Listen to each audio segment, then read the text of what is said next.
Bismillah. Assalamualaikum warahmatullahi wabarakatuh.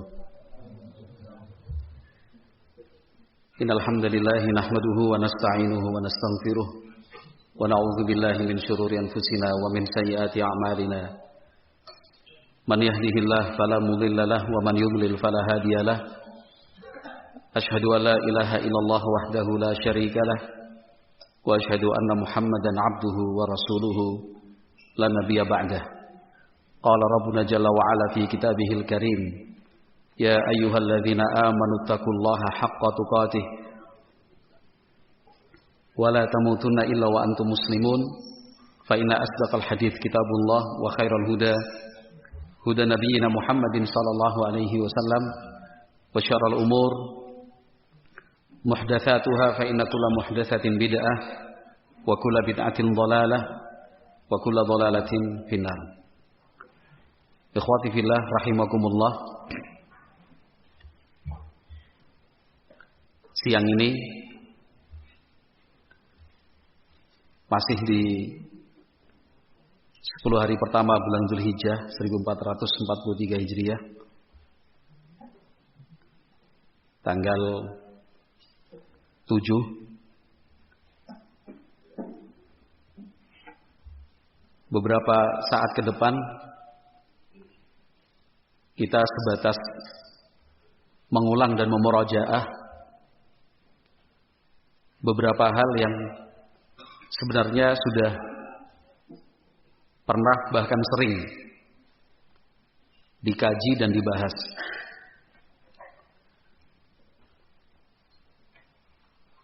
Kehidupan rumah tangga sejatinya adalah kehidupan ibadah. Jadi dunia rumah tangga adalah dunia ibadah dari awal sampai akhir. Dalam perjalanannya seluruh anggota rumah tangga dituntut untuk selalu menjaga niat, yaitu niat beribadah. Itu kembali kepada tujuan manusia dicipta, yang Allah sebutkan dalam firman-Nya, wa ma khalaqtul jinna wal insa illa liya'budun. Menikah yang disebut oleh Nabi Muhammad SAW separuh dari agama, jelas-jelas adalah separuh ibadah itu sendiri. Maka siapapun dia yang melangkah menuju kehidupan berumah tangga harus meluruskan niat. Untuk apa dia menikah? Buat apa dia berumah tangga? Berumah tangga itu jangan karena terpaksa. Berumah tangga itu karena tidak ada pilihan yang lain. Berumah tangga karena katanya obat kecewa. Ada lagi yang berumah tangga itu katanya terapi. Daripada nggak mondok, daripada nggak kerja, nikah saja.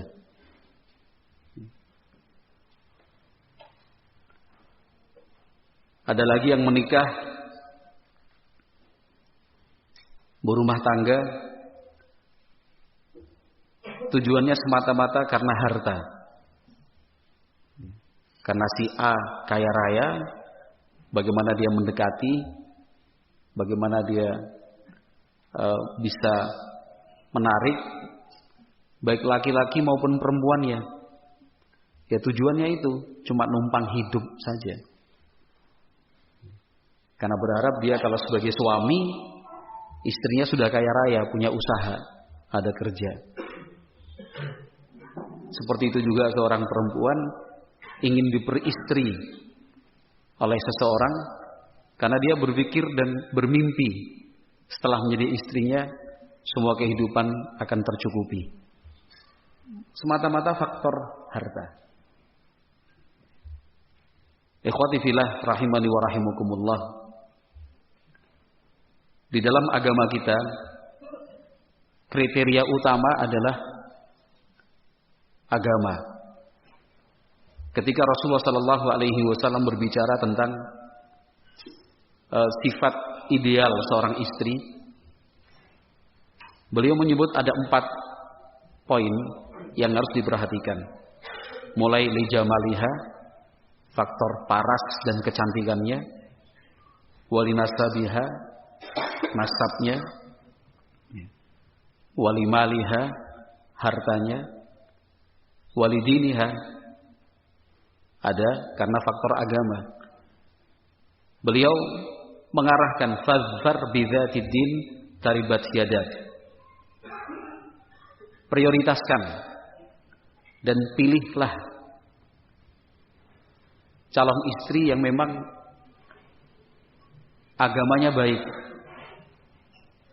Bila tidak, engkau sendiri yang akan rugi dan menyesal nanti.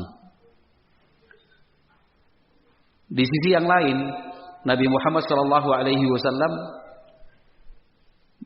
menjelaskan tentang sifat ideal seorang suami. Di dalam hadis At-Tirmidzi yang dihasankan oleh Syekh Al-Albani rahimahullah, Nabi Muhammad SAW mengarahkan, "Idza khataba ilaikum man tardawna dinahu wa khuluquhu fazawwijuh." Kalau ada seorang laki-laki datang melamar, laki-laki itu tardawna dinahu wa khuluquhu, agama dan akhlaknya kalian ridhoi. Artinya agamanya baik, akhlaknya bagus. Agama yang baik, akhlak yang bagus, itu tidak hanya dilihat dan diukur dari banyaknya hafalan yang dia punya. Oh, dia sudah hafiz, dia sudah menyelesaikan jenjang pendidikan, dia statusnya sebagai santri senior, dia seorang musyrif. Itu masih belum cukup, karena pengertian agama yang baik, akhlak yang bagus lebih luas dari itu. Lebih luas dari itu. Bukan hanya ilmi tapi amali, bukan sebatas teori tapi prakteknya sehari-hari. Benarkah dia mencerminkan orang yang beragama? Benarkah akhlak dan perilakunya sudah sesuai dengan ilmu yang telah dipelajarinya? Itu penting.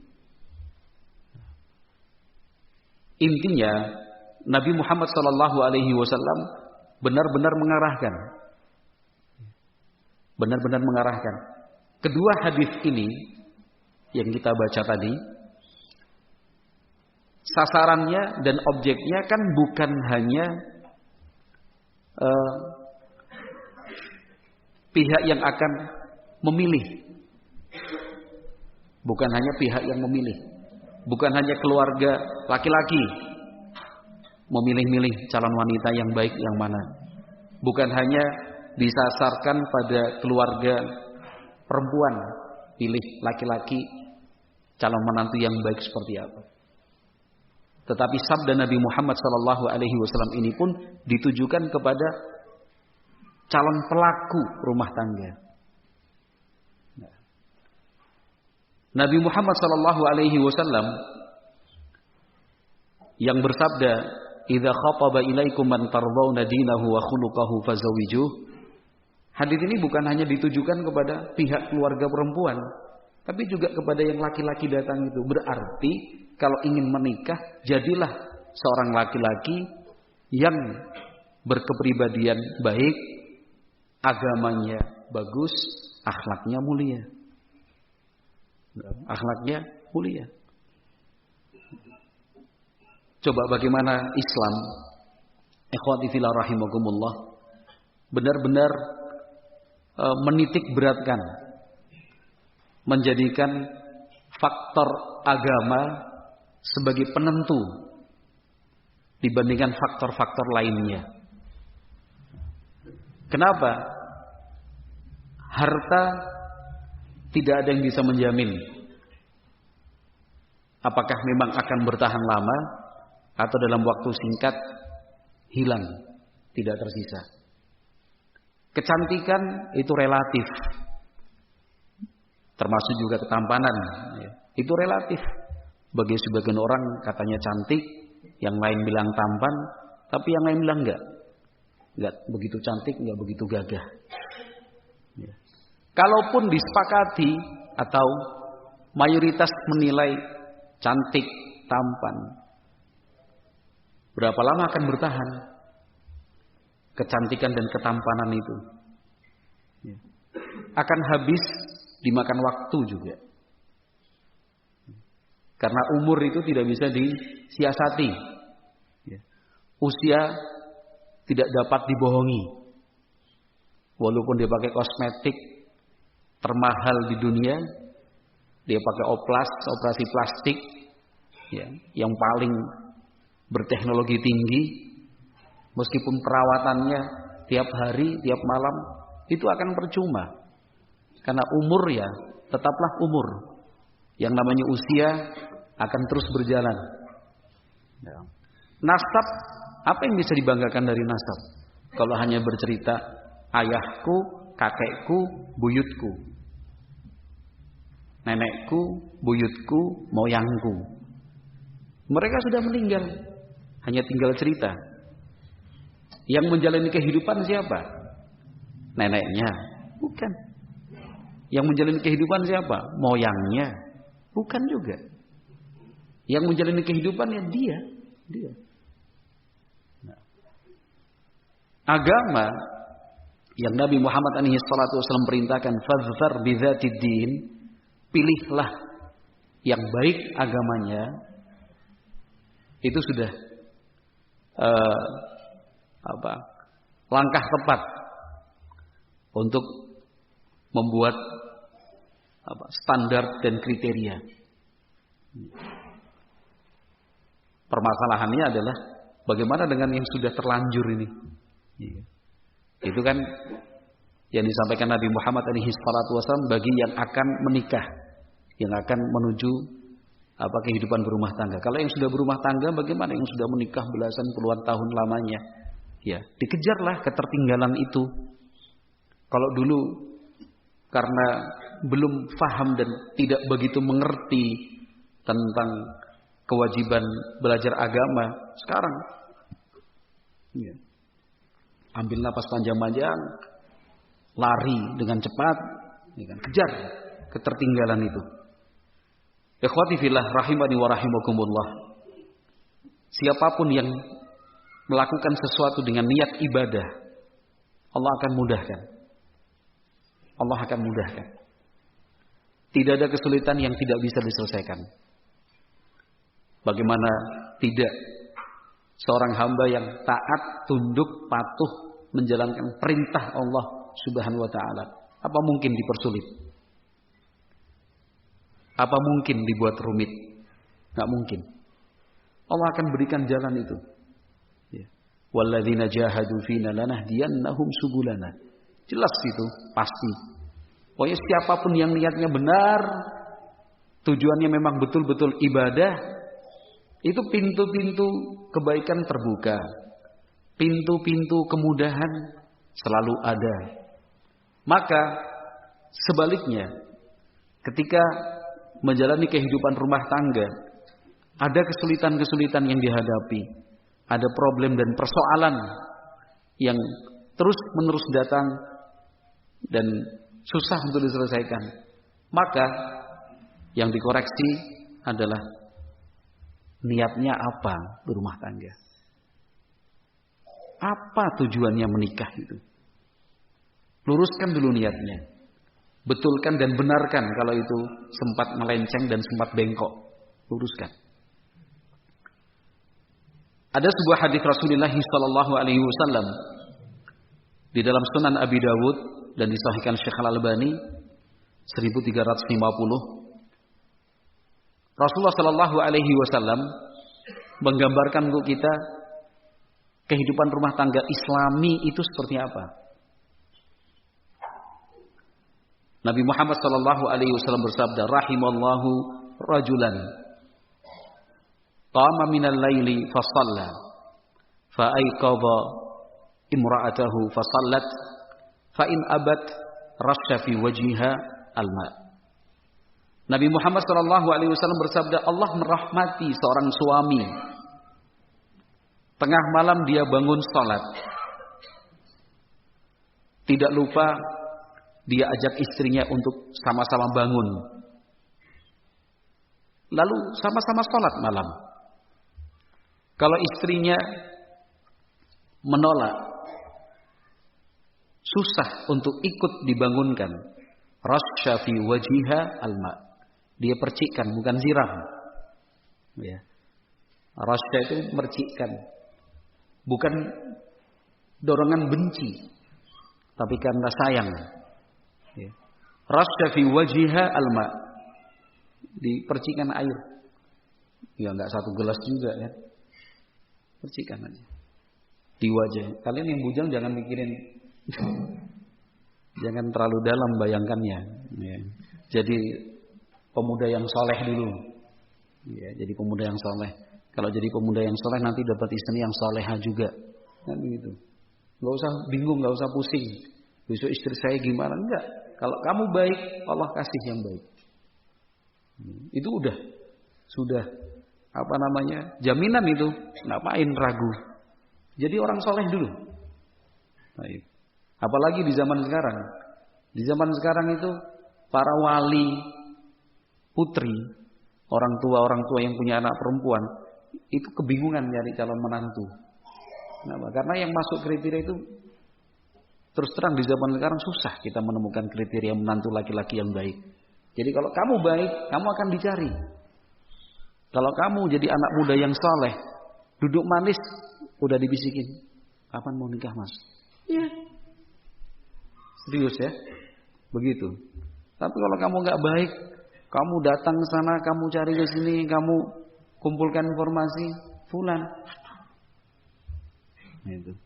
Pernah mondok di Darul Azhar Temanggung misalnya. Selama 3 tahun. Setelah itu dikeluarkan. Ya udah gelap masa depanmu.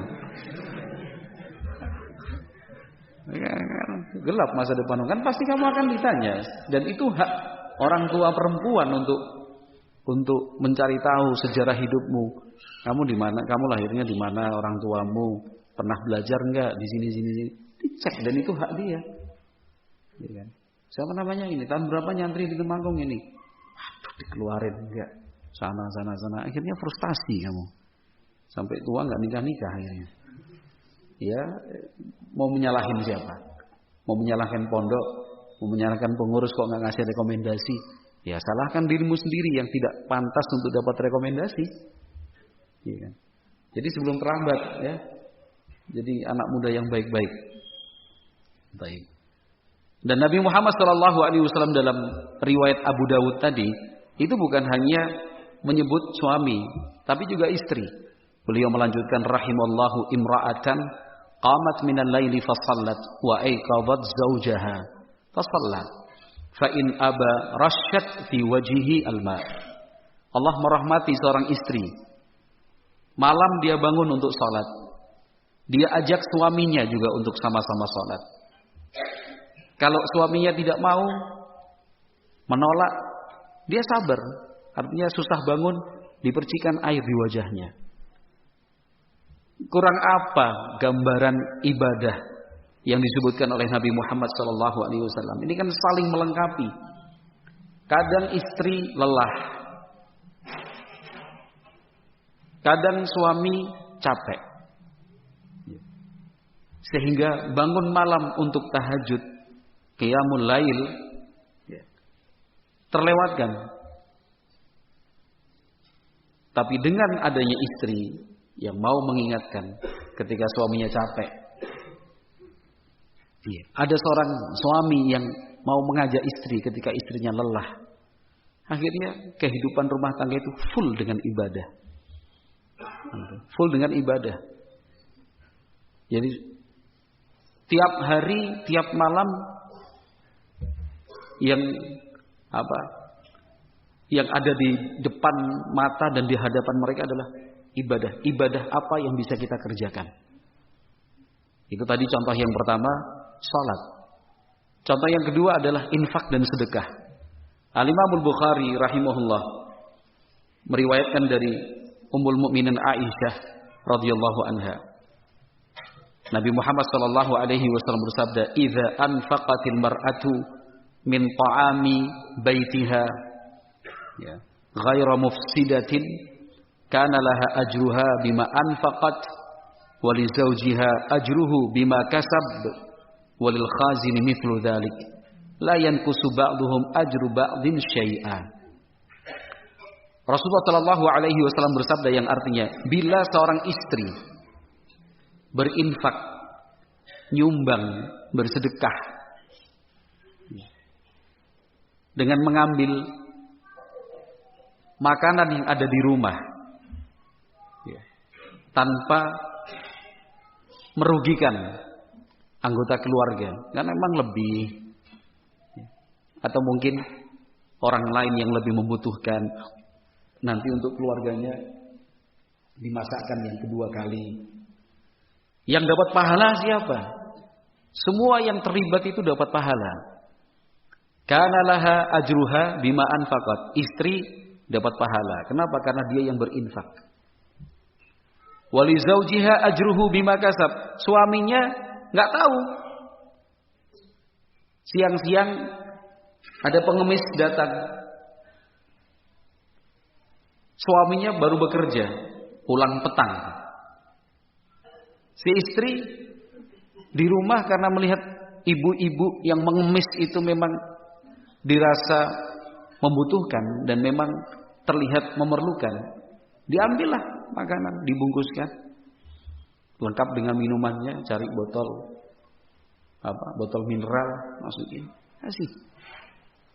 Diserahkan kepada si pengemis ibu tua tadi. Istri dapat pahala karena dialah yang berinfak. Tapi suaminya juga dapat pahala. Kenapa? Bima kasab. Karena apa yang diinfakkan oleh istri adalah hasil suami mencari nafkah. Bahkan walil khazini mithlu dzalik. Bahkan kalau ada orang yang dipercaya untuk mengurusi keuangan dan kepemilikan hartanya, juga ikut dapat pahala. Ikut dapat pahala. Misalkan keluarga berkecukupan, keluarga berkecukupan. Kemudian ada informasi si fulan saat ini sedang dirawat di rumah sakit karena musibah. Fulanah saat ini dirawat di rumah sakit karena mengalami pendarahan ketika melahirkan. Pemberitahuan itu sampai kepada seorang istri. Seorang istri sudah mengerti kondisi keuangan keluarga. Dia nggak bilang sama suaminya. Kenapa? Karena tidak mengganggu neraca keuangan. Nggak ada masalah dikurangi 1 juta, 2 juta. Tadi saya gambarkan keluarga ini berkecukupan. Ternyata keluarga itu punya bendahara atau orang yang dipercaya untuk mengurusi keuangan. Dia bilang, Mbak, misal yang dipercaya, tolong ditransfer untuk fulan atau fulanah, ini nomor rekeningnya ini 1 juta rupiah. Itu yang disebut lil khazin, bendahara, orang dipercaya untuk mengurusi keuangan. Itu juga dapat pahala. La yanqusu ba'dhum ajra ba'din syai'an. Pahala mereka itu tidak saling berkurang. Sama-sama dapat pahala. Al-Imam Abu Nu'aim rahimahullah dalam Hilyatul Auliya, beliau menyebutkan riwayat tentang Su'da bintu Auf. Itu istri Talhah ibnu Ubaidillah.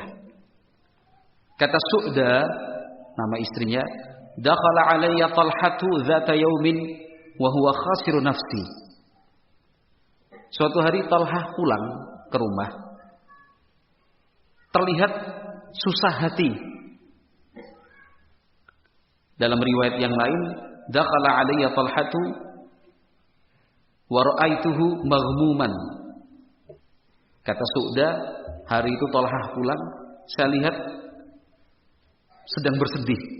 Ada sesuatu yang berat sedang dipikirkan. Faqultu mali araka kalihal wajhi. Wa qultu ma sya'nuka arabaka minni syai'un fau'inuka. Istrinya sebagai seorang istri yang salehah menyatakan, ada apa? Kenapa engkau wahai suamiku terlihat bersedih? Ada masalah? Ada sesuatu yang membuat kamu ragu tentangku? Apa yang bisa saya bantu? Tanggap seorang istri. Bukan melihat suaminya susah, terus malah ditambah susah. Lihat suaminya cemberut, dia juga, memangnya kamu aja yang bisa cemberut, saya nggak bisa. Udah kita cemberut-cemberutan misalkan. Enggak, tugas seorang istri bagaimana membuat suami bisa tersenyum. Dia posisikan diri untuk apa yang bisa dibantu. Qultu qala la wala ni'ma khalilatul mar'il muslimi anti. Kata Talha, enggak ada masalah. Bukan karena kamu, bukan karena dirimu. Karena sebaik-baik istri muslim ya kamu. Artinya dipuji oleh Talha. Ya kamu adalah istri yang terbaik lah. Wanita terbaik. Qultu fama sya'nuka. Terus masalahnya apa? Qala, kata Talha, al-malu alladhi indi qad kathura wa akrabani. Begini. Harta kita ini sudah semakin hari semakin bertambah banyak. Apa kamu, kalau kamu pusing karena nggak punya duit, Mas? Pusingnya karena nggak punya duit. Salaf kita itu kalau punya banyak duit malah pusing, ya kan? Kalau nggak punya duit malah santai gitu. Karena nggak terlalu banyak yang dipikir. Kalau kita kan udah nggak punya duit, mikir lagi. Ya. Nggak ada uang, pengen sana, pengen ini, pengen itu, pengen sana, ya jelas pusing lah. Para salaf kita punya duit aja nggak mikir sana, nggak mikir sini. Nah, qad kathura wa akrabani, ini harta kita itu udah bertambah banyak. Saya bikin pusing itu. Harta kita mau diapain? Qultu wa ma alaik. Kata Su'da, loh, kok begitu? Apa urusannya? Gampang itu. Kan itu. Iksimhu, bagi-bagi aja. Nah, susah jadi saya seperti ini. Kemarin tadi pagi atau tadi malam ya, saya dapat WA dari seseorang, Ustaz, apakah memang seorang istri itu akan marah ketika suaminya senang berinfak dan bersedekah? Ya. Padahal kecukupan rumah tangganya selalu, bahkan lebih dari cukup. Semuanya udah dicukupin. Mau minta apa dikasih. Tapi suaminya pengen sedekah. Insya Allah. Terus baca riwayat ini, ya memang pilihan wanita-wanita yang seperti istrinya Talha, Su'da bintu Auf. Ya. Memang pilihan. Maka saya jawab, ya tidak semua wanita seperti itu. Jalan yang terbaik ya didoakan supaya hatinya terbuka dan lapang. Itu jawaban saya. Karena tidak sedikit para istri yang memang justru mendorong suaminya untuk berinfak dan bersedekah. Bahkan akan lebih senang dan terlihat bahagia kalau suaminya itu bisa berbagi dalam hal kebaikan daripada dia habiskan untuk hal-hal yang sia-sia, daripada dia gunakan untuk sekedar bersenang-senang. Ya kan, Pak Khalifah ya? Ada memang tipe wanita yang begitu sudah. Bahkan saya mengenal beberapa orang itu, ya, itu kalau untuk donasi jangan langsung ke suaminya, lewat istrinya. Nanti istrinya ngomongin suaminya baru keluar. Ini artinya baru memberikan donasi. Subhanallah. Nah ini kan rumah tangga Islami, rumah tangga ibadah. Iksimhu, dibagi aja. Gitu, dibagi. Suaminya bilang, bukan suaminya bilang enak aja bagi-bagi. Susah nyari kok terus dibagi-bagi. Enggak. Kelihatan apa? Berpikir berat. Ada apa? Harta kita mau diapakan? Bagi aja. Ya udah dibagi. Qalat faqasamahu hatta ma baqiya minhu dirhamun wahidun. Hari itu Talhah membagi-bagikan hartanya sampai tidak ada yang tersisa walaupun 1 dirham saja. Jadi kalau bahasa kita itu di rekening itu 0. Angel, ya. Susah. Tapi bukan berarti kita menyerah. Kita katakan susah itu bukan berarti menyerah. Yang paling berhak dan paling pantas mengamalkan hadis Aisyah tadi tentang seorang istri yang gemar berinfak. Yang paling berhak untuk meniru salaf dalam hal ini kalau bukan ahlu sunnah siapa? Kalau bukan salafiyin dan salafiyat itu siapa? Ya. Apalagi kan di waktu-waktu seperti ini 10 hari pertama bulan Dzulhijjah ini eman sekali, eman. Pokoknya tinggal tersisa berapa hari? Sayang dilewatkan begitu aja. Hatta ma baqiya minhu dirhamun wahid. 1 dirham aja enggak ada sisanya loh. Saldo 0. Karena yakin enggak ada orang dermawan itu jatuh miskin. Ada cerita orang dermawan jatuh miskin? Ada. Ya. Mungkin orang melihatnya harta berkurang, tapi tetap dia sebagai seorang dermawan enggak pernah merasa kekurangan. Karena hatinya tidak pernah terikat dengan harta. Apapun yang dikeluarkan habis, dia enggak merasa kehilangan. Karena dia yakin itu bukan miliknya. Itu kan milik Allah yang dititipkan saja. Jadi dia enggak pernah merasa miskin. Kaya terus dia. Kaya terus dia. Jadi misalkan, mohon maaf ini, kita yang sehari-hari tinggal dan menetap di sini, tiap hari, tiap waktu itu melihat proses pembangunan ini. Tiap hari nih, lihat baru dibangun sana, bangun sini. Kemudian di 10 hari pertama bulan Dzulhijjah kok tidak tergerak, ya, mohon maaf, atau kurang peduli. Apalagi saya beralasan donaturnya banyak kok. Ya harusnya berpikir masa yang jauh semangat, yang dekat enggak. Ini bukan pesanan panitia ya, bukan. Ini pas aja sebagai contoh. Ya. Eman lah, apalagi 10 hari pertama bulan Dzulhijjah. Tinggal berapa? Sekarang udah tanggal 7. Besok udah 8, Sabtu 9. Ahad 10. Selesai 10, keutamaan yang dijanjikan Nabi alaihi salatu wasallam sudah selesai waktunya. Ya. Ma min yaumin al-amalu salihu fihi ahabbu ila Allah min hadhihi ayyam. Enggak ada satu hari yang amalan soleh itu Allah lebih cintai, lebih suka dibandingkan 10 hari ini, yaitu 10 hari pertama bulan Dzulhijjah. Pahalanya berlipat-lipat. Sudah secara aspek waktu berlipat-lipat, secara objek infak dan sedekah juga mengalir dia untuk masjid, untuk pesantren, untuk asrama, untuk fasilitas pendidikan. Qala Talhatu ibnu Yahya, salah seorang perawi bertanya, fasa'altu khazina Talhata, saya bertanya kepada orang yang dipercaya untuk mengurusi hartanya Talhah, bendahara. Kam kana minal mal, hari itu berapa sih uang yang dimiliki Talhah? Terus dibagi-bagikan sampai habis, satu pun tidak ada yang tersisa. Qala arba'u mi'ati alfin, 400.000 dirham. 400.000 dirham itu maksudnya 400.000 keping uang perak. Piro itu?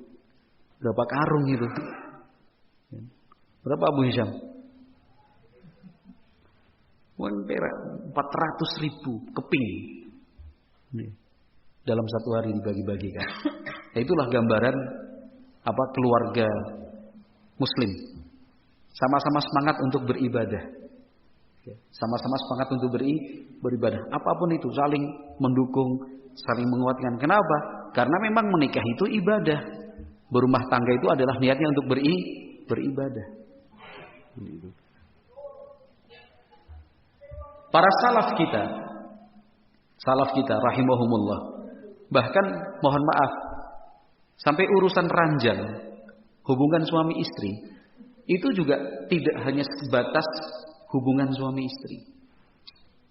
Bukan cuma sekadar ini kebutuhan biologis. Bukan hanya karena supaya tidak terjatuh dalam dosa. Lebih mulia dari itu. Umar ibn al-Khattab radhiyallahu anhu disebutkan oleh Imam Ibnu Abi Dunya dalam kitab Al-Iyal. Kata Umar bin Al-Khattab, inni la ukrihu nafsi 'alal jima'i kay takhruja minni nasmatun tusabbihu Allah ta'ala. Kata Umar bin Al-Khattab, sungguh ketika saya melakukan hubungan suami istri, melakukan jima, saya niatkan itu agar lahir seorang anak yang akan bertasbih kepada Allah Subhanahu wa taala. Jadi bukan cuma hubungan suami istri biasa, bukan cuma jadwal rutin, bukan. Tapi berniat dari hubungan suami istri itu lahir seorang anak yang beriman, seorang anak yang terus bertasbih kepada Allah Subhanahu wa taala.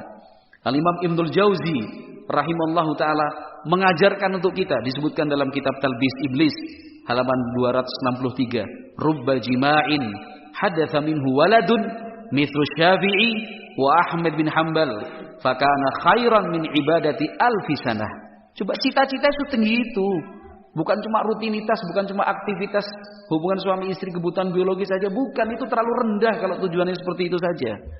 Kata Ibnul Jauzi, bisa jadi hubungan suami istri yang dilakukan lahir seorang anak seperti Imam Syafi'i, seperti Imam Ahmad bin Hanbal, dan itu lebih baik untuknya dibandingkan ibadah 1000 tahun.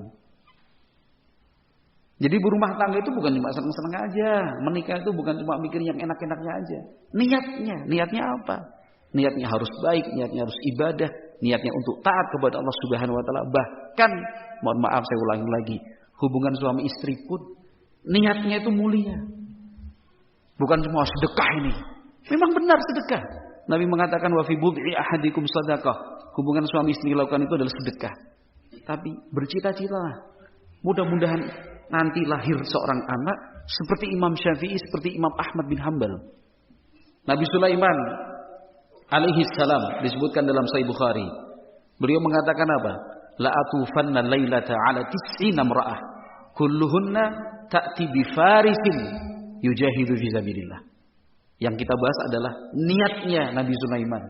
Beliau mengatakan malam ini saya akan menggilir 90 istri. Itu di syariat zaman beliau alaihi salam.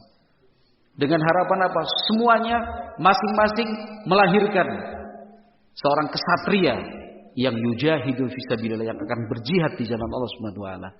Ya walaupun yang sering dibahas adalah kata-kata insyaallah, kan begitu ya. Tapi yang saya bahas di sini adalah niatnya. Tujuan supaya kelak lahir seorang anak yang yujahidu fisabilillah. Ini rumah tangga seorang muslim. Semuanya niatnya ibadah, taat. Ya. Nah, dalam prakteknya, ma'asyiral muslimin rahimakumullah, ya tetaplah tidak ada yang sempurna. Kata Imam Ibnu Muflih Al-Hambali rahimahullah dalam kitab Al-Furu', la yakadu yajidu mahbuban laisa fihi ma yakrah, falyasbir ala ma yakrahu lima yuhibbu. Hampir-hampir tidak ditemukan seseorang itu mencintai sesuatu terus tidak ada yang dia benci, hampir-hampir nggak ada. Kita menyukai sesuatu, pasti di sesuatu itu ada yang tidak kita suka. Kita berteman, dekat, senang sama dia, pasti ada sesuatu yang tidak kita suka. Kita punya istri, kita cintai, kita sayangi, tapi ada sesuatu yang tidak kita suka. Sebaliknya pun demikian, seorang istri cinta banget sama suaminya, ya kan? Saat dalam-dalamnya, pol cintanya. Tapi tetap nggak ada yang sempurna. Ada beberapa hal yang tidak akan dia suka dari suaminya. Pasti itu. Seorang murid kepada gurunya, guru pada muridnya, itu sudah hukum Allah di atas muka bumi ini. Maka kata Ibnu Muflih Al-Hambali, falyasbir ala ma yakrahu lima yuhibbu. Sabar menghadapi sesuatu yang tidak dia suka, karena masih banyak yang bisa dia cinta. Al-Imam As-Sa'di rahimahullah mengatakan, al-khata'u waz-zalalu qallama yaslamu minhu basyarun. Yang namanya salah, yang namanya keliru, jarang sekali orang itu selamat. Bahkan bisa dikatakan tidak ada. Yang maksum man aslamahullah. Ya. Maka sebagai penutup, yang panjang-panjang kasihan yang muda nanti. Ya. Sebagai penutup dalam praktek rumah tangga yang Islam tadi, yang Islami tadi, ya,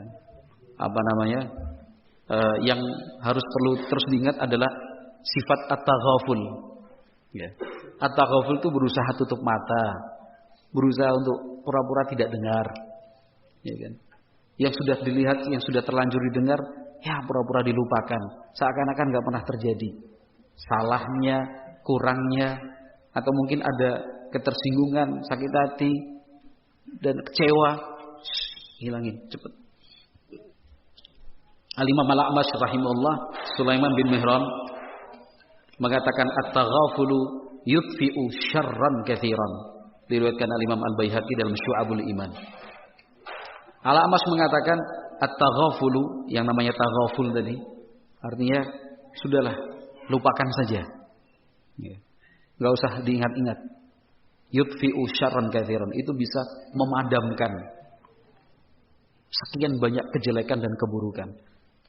Dalam kehidupan rumah tangga suami istri itu pastilah, kan tadi udah kita sebutkan di atas, pasti ada sesuatu yang tidak disuka, ada sesuatu yang dibenci, entah yang dia pelupa, entah dia yang terlalu kasar, entah dia yang pelit, entah dia yang malas. Sifat-sifat yang tidak baik itu, ada yang ngomongnya terlalu ceplas-ceplos, nyelekit, terlalu menusuk di dalam hati, maka yang dilakukan adalah at-taghaful. Udahlah, anggap aja nggak ada. Ya, bukan berarti kemudian kita biarkan, kita diamkan. Kalau bisa diperbaiki, perbaiki. Kalau dapat dinasihati, nasihati.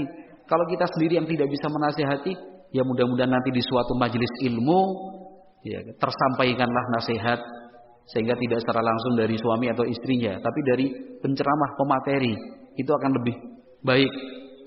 Baik.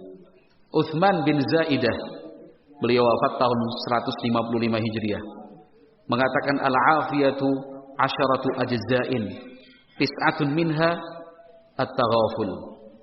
Kehidupan yang baik, al-afiyah, itu ada 10 bagian. 9/10-nya adalah at-taghaful. Jadi kalau kita ingin hidup yang stabil, harmonis, baik-baik saja, jauh dari masalah dan problem, al-afiyah, semuanya serba baik hidup itu. Kata Utsman bin Zaidah, untuk memperolehnya kita perlu 10 modal. Perlu 10 modal. 9 itu di at-taghaful. Udah. Gampang melupakan. Cepat menghapus, enggak kebawa-bawa di hati. Nah, ketika ucapan Utsman bin Zaidah ini disampaikan kepada Imam Ahmad bin Hanbal, fanukila kalamu hadza lil Imam Ahmad bin Hanbal, ketika dinukilkan kepada Imam Ahmad bin Hanbal, faqala al-afiyatu asyratu ajza'in. Imam Ahmad bin Hanbal mengulang, yang namanya kehidupan afiyah, kehidupan yang baik, bagus, lancar, itu memang asyratu ajza'in, perlu 10 modal. Kulluha fitaghaful. Beliau mengatakan bukan cuma 9/10, semuanya ya pada sifat taghaful itu. Ya kan? Kalau seorang suami tiap kali konflik sama istri ditulis dalam buku harian. Ya kan? Nanti istrinya dalam diari. Ada nanti di handphone buku catatan, agenda, dikasih kunci, password lagi. Ya. Nanti suatu saat kehidupan baik-baik saja, iseng buka diari, buku harian, buka handphone, buku catatan yang dikunci tadi, teringat lagi. Padahal sudah selesai, sudah berlalu sekian waktu. Lupakanlah. Dihapus saja, ngapain dicatat-catat? Ngapain ditulis-tulis? Ya, untuk kenangan. Ya, yang ditulis bukan kenangan seperti itu. Masih banyak kenangan yang bisa ditulis, kenangan manis, ya kan? Masih banyak yang bisa dikenang, kenangan yang indah, bukan yang pahit-pahit. Gitu. Taib, wallahu a'lam bishawab. Mungkin itu yang bisa saya sampaikan. Taib, mudah-mudahan Allah Subhanahu wa taala memberikan taufik dan hidayah untuk kita semua. Taib. Wallahu a'lam bishawab. Subhanakallahumma wa bihamdika asyhadu an la ilaha illa anta astaghfiruka wa atubu ilaik. Assalamualaikum warahmatullahi wabarakatuh.